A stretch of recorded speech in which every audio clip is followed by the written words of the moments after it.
श्रीगंगानगर से बड़ी खबर, जहां पाकिस्तान का साइबर अटैक हुआ है। पाकिस्तानी हैकर्स ने व्हाट्सएप ग्रुप को हैक कर लिया। अनूपगढ़ के एक न्यूज ग्रुप को हैक करने की जानकारी सामने आ रही है। ग्रुप के भारतीय एडमिन को ग्रुप से बाहर कर दिया गया।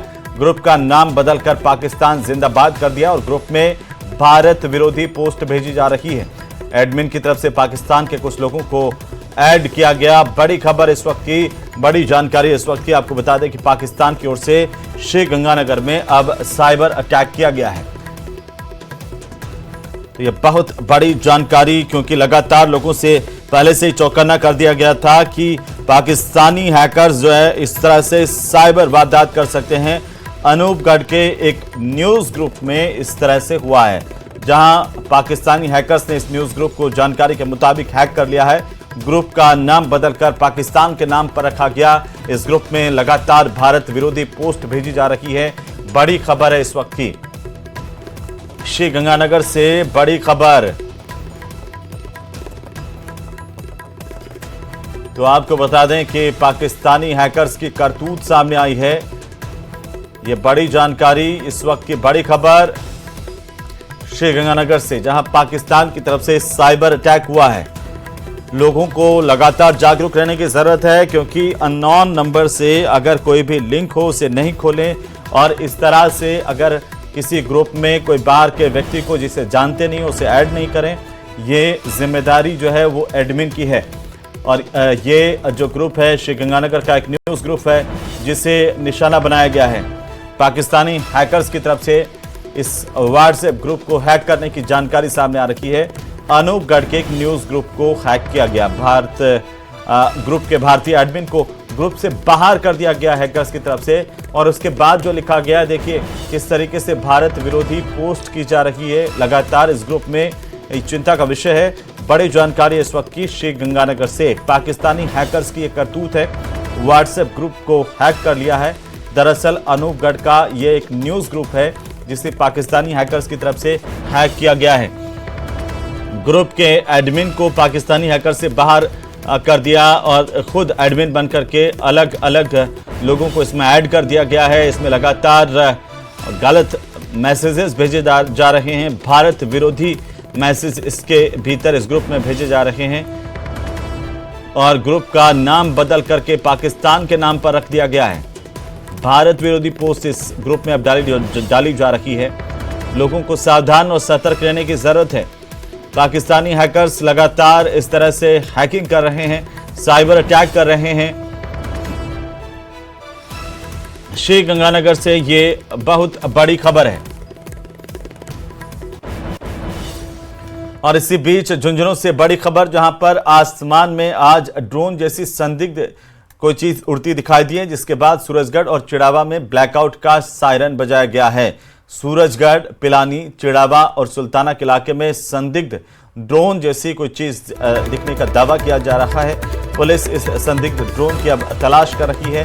जिला कलेक्टर और एसपी के पास भी इस संदिग्ध ड्रोन दिखने की सूचना पहुंची है। आसमान में इस तरह का ये ड्रोन जो है वो शेखावटी के इलाके में दिखा है। बता दें कि झुंझुनू जिले में किसी भी प्रकार के ड्रोन को उड़ाने की पूरी तरह से पाबंदी है, लेकिन आसमान में ये लाइटिंग के साथ उड़ती चीज रहस्यमय तरीके से लोगों में कौतूहल पैदा कर रही है। बताया जा रहा है कि संभवतः ये कोई ड्रोन है जो आसमान में इस तरह से उड़ रहा था। हालांकि अभी तक इसे लेकर के कोई आधिकारिक तौर पर जानकारी सामने नहीं आई है, ना ही प्रशासन की तरफ से इसे लेकर कुछ कहा गया। लेकिन ये तस्वीर देखिए, ये चिंताजनक तस्वीर है। और हालांकि इसके बाद पूरे इलाके में ब्लैकआउट कर दिया गया है। बड़ी खबर है इस वक्त की, डीएम एसपी के पास भी इसकी सूचना पहुंच चुकी है। हालांकि प्रशासन की ओर से अभी इस पर कोई जानकारी आना बाकी है, लेकिन आपको बता दें कि एक ड्रोन जो है अब वो झुंझुनू के आसमान में उड़ता दिखाई दिया, जिसके बाद सायरन बजे और सूरजगढ़, चिड़ावा में ब्लैकआउट कर दिया गया पूरी तरह से।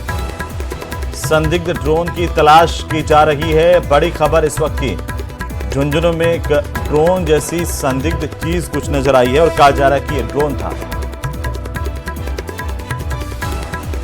तो वहीं जैसलमेर में आज ब्लैकआउट को लेकर प्रशासन द्वारा लोगों को राहत दी गई। लोग आज अपने घरों से बाहर घूमे। वहीं रोड लाइटें भी चालू हैं। हमारे संवाददाता सावल दान रत्नों ने हनुमान चौराहे का इस दौरान जायजा लिया है।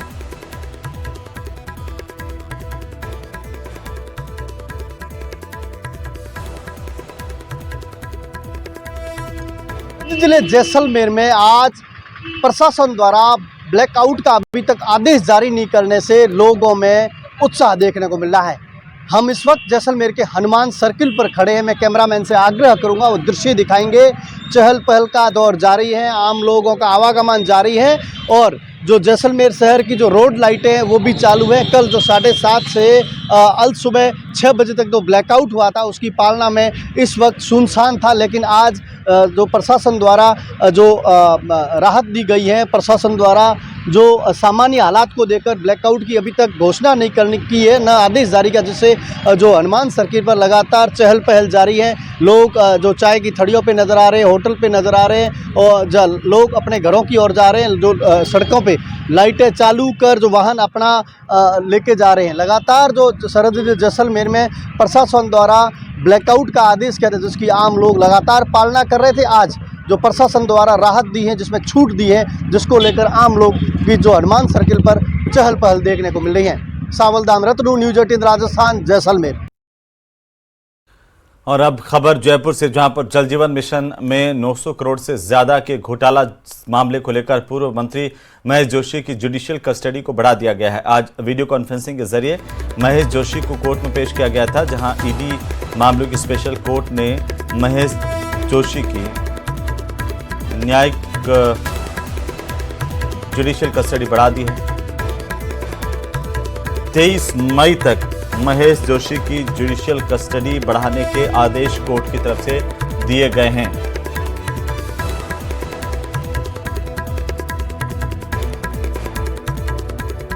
तो बालोतरा से उधर जयपुर के Mahatma Gandhi University of Medical Sciences and Technology में रक्त विकारों पर 3 दिवसीय थैलकॉन का आयोजन किया जा रहा है। वहीं कॉन्फ्रेंस में चेयरपर्सन डॉक्टर रचना नारायण की तरफ से बताया गया कि हर साल भारत में लगभग 10,000 थैलेसीमिया मेजर बच्चे जन्म लेते हैं। जागरूकता और समय रहते जांच से इस रोग से बचा जा सकता है। ऐसे रोगियों में थकान, कमजोरी, त्वचा का पीलापन आदि लक्षण होते हैं और अब तक अस्पताल में 211 से ज्यादा बोन मेरो ट्रांसप्लांट हो चुके हैं। उन्होंने बताया कि डॉक्टर्स कॉन्फ्रेंस के पहले दिन थैलेसीमिया से ठीक हुए बच्चों के साथ खुशियां बांटकर मनाया गया और उसके बाद दूसरे दिन कार्यशाला आयोजित की गई। इसमें महात्मा गांधी यूनिवर्सिटी और पीजीआई चंडीगढ़ के विशेषज्ञों के साथ ही करीब 35 प्रतिनिधियों और शिक्षकों ने हिस्सा लिया। तीसरे दिन मुख्य सम्मेलन में बेंगलुरु, हैदराबाद, अहमदाबाद, दिल्ली और कोटा के साथ ही देश भर से आए 293 प्रतिनिधियों ने हिस्सा लिया। डॉक्टर मुनीश कुमार कक्कड़ की स्मृति में व्याख्यान भी आयोजित किया गया।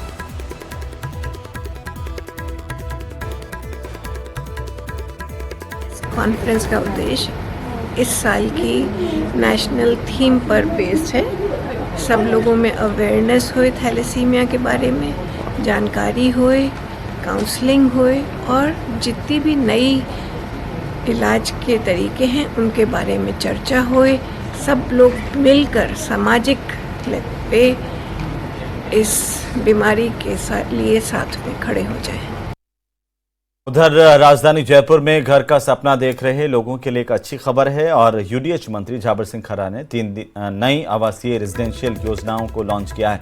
जयपुर विकास प्राधिकरण जेडीए के द्वारा तैयार की गई इन तीनों रेजिडेंशियल योजनाओं में कुल 756 प्लॉट होंगे, जिन्हें लॉटरी के माध्यम से आवंटित किया जाएगा जनता को। इसके अलावा आवासन मंडल की 5 आवास योजनाओं को भी लॉन्च किया गया है। विकास प्राधिकरण ने हमारे कार्यकाल में 2 योजनाओं का पहले शुभारंभ किया था, 3 योजनाओं का आज शुभारंभ किया है।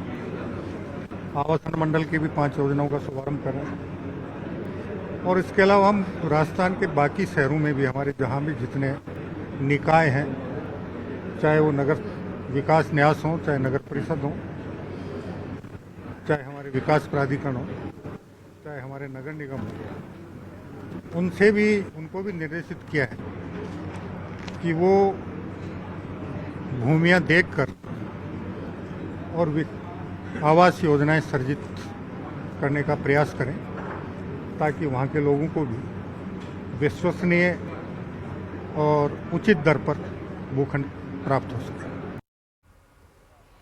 उधर बीकानेर के श्रीडूंगरगढ़ उपखंड में तेज गर्मी के बीच पेयजल की किल्लत बढ़ रही है। सरकार लगातार पेयजल व्यवस्थाओं में सुधार करने के लिए अधिकारियों को निर्देशित कर रही है, लेकिन उपखंड में जलदाय विभाग के कर्मचारियों अधिकारियों की लापरवाही के चलते लोगों को बूंद बूंद पानी के लिए भी तरसना पड़ रहा है। क्षेत्र के कई वार्डों में पेयजल की समस्या बनी हुई है। विभाग के अधिकारियों को फोन करने के बावजूद इस पर कोई ध्यान नहीं दे रहे हैं।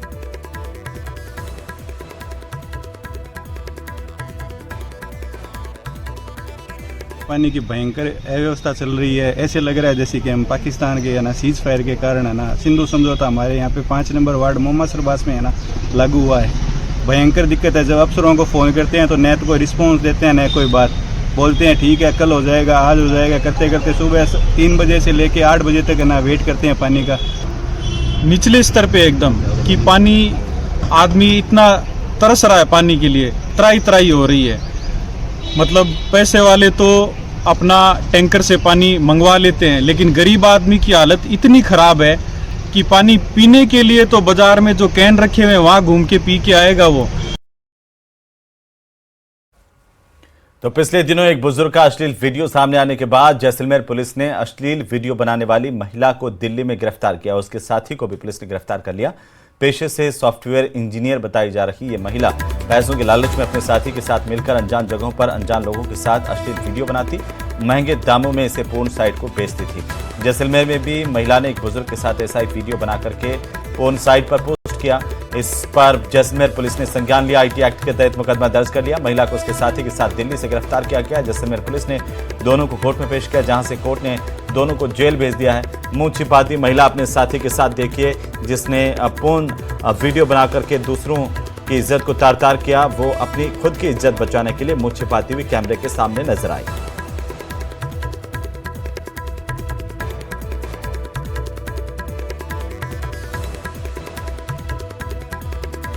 तो सम थाना पुलिस की तरफ से यह बड़ी कार्रवाई की गई है। लगातार पुलिस इन्वेस्टिगेशन कर रही थी। आखिरकार जैसलमेर में एक बुजुर्ग के साथ इसने वीडियो बनाया था अश्लील, और इसके बाद इसे अपलोड कर दिया गया था, बेच दिया गया था। इसके बाद जब पूरा मामला पुलिस के सामने आया तो पुलिस लगातार इस पूरे मामले पर जांच कर रही थी। आखिरकार ये मास्टरमाइंड महिला अपने साथी के साथ दबोच ली गई। पुलिस की गिरफ्त में आने के बाद इससे पूछताछ की जा रही है। पुलिस को उम्मीद है कि इससे कई और मामले भी खुलेंगे।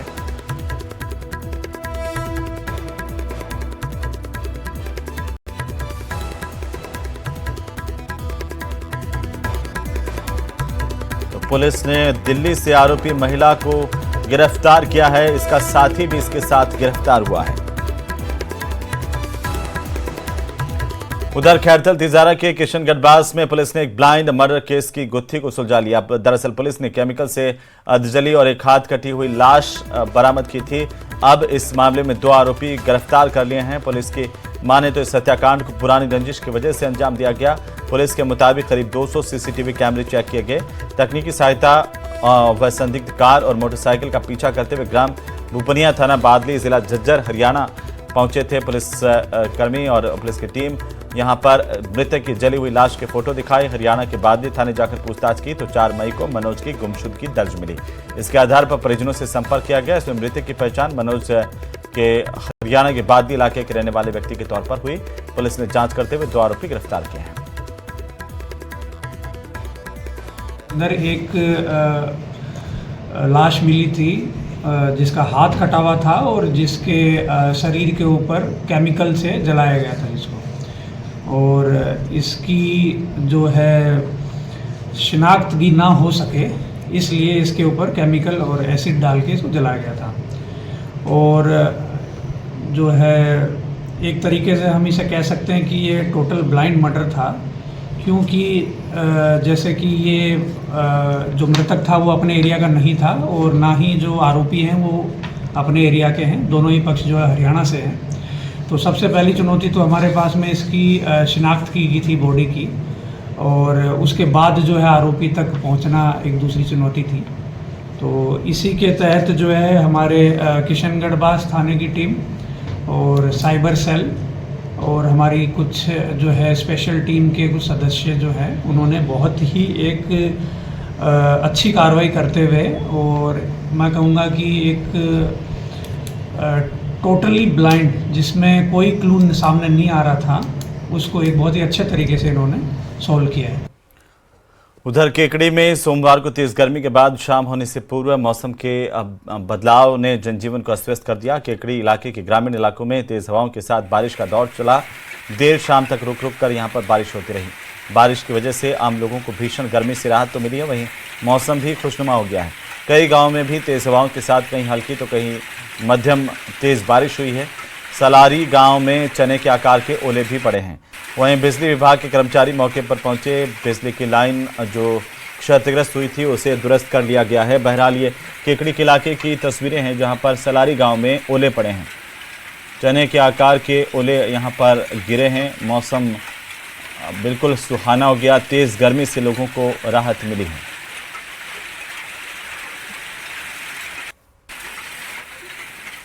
तो वहीं एसएमएस अस्पताल राजधानी जयपुर का, जिसे एक बार फिर से बम से उड़ाने की धमकी मिली है और इसके बाद मौके पर पहुंची पुलिस ने तुरंत स्टेडियम को खाली करवाया, इलाके को सील किया। गौरतलब है कि इससे पहले 8 मई को भी सवाई मानसिंह स्टेडियम को बम से उड़ाने की धमकी मिली थी।